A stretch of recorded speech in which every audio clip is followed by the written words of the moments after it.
بسم اللہ الرحمن الرحیم۔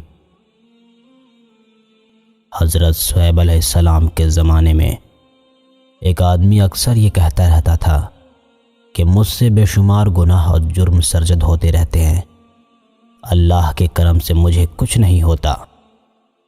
حضرت شعیب علیہ السلام نے جب اس کی یہ باتیں سنی تو فرمانے لگے، ارے بے وقوف، تو صراط مستقیم سے بھٹک گیا ہے۔ تیری مثال اس سیاہ دیگ کسی ہے جس پر اسی کا رنگ چڑھتا رہتا ہے۔ اسی طرح تیرے اعمال بد نے تیری روح کی پیشانی بے نور کر دی ہے۔ تیرے قلب پر زنگ کی اتنی تہیں چڑھ گئی ہے کہ تجھے خدا کے بھید دکھائی نہیں دیتے۔ جو بد نصیب گناہ میں آلودہ ہو اور اوپر سے اس پر اصرار کرے تو اس کی عقل پر خاک پڑ جاتی ہے، اسے کبھی توبہ کی توفیق نہیں ہوتی، یہاں تک کہ اسے گناہ کے کاموں میں لذت ملنے لگتی ہے۔ وہ شخص گمراہ اور بے دین ہو جاتا ہے، اس میں حیا اور ندامت کا احساس ہی باقی نہیں رہتا۔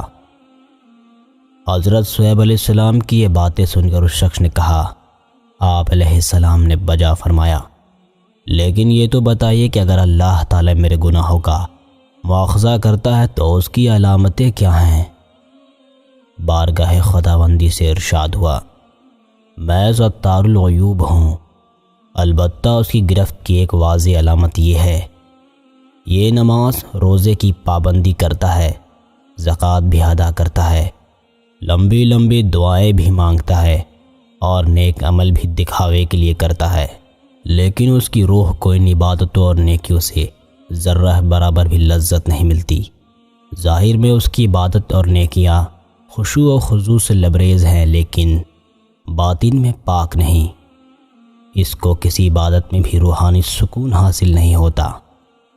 اس کی مثال ایسی ہے جیسے درخت میں اخروٹ تو انگنت لگے ہوں مگر ان میں مغز نہ ہو۔ عبادت اور نیکیوں کا پھل پانے کے لیے ذوق درکار ہے۔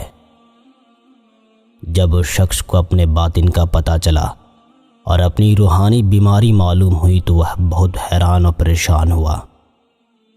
انسان اس خوش فہمی میں نہ رہے کہ اس کی بدعملی اور غلط کاری پر اس کی گرفت نہیں ہوتی۔ گرفت کا انداز مختلف قسم کا ہوتا ہے۔ اللہ پاک سے دعا ہے کہ اللہ پاک ہمیں اس واقعے سے سبق حاصل کرنے اور اس پر عمل کرنے کی توفیق عطا فرمائے، آمین۔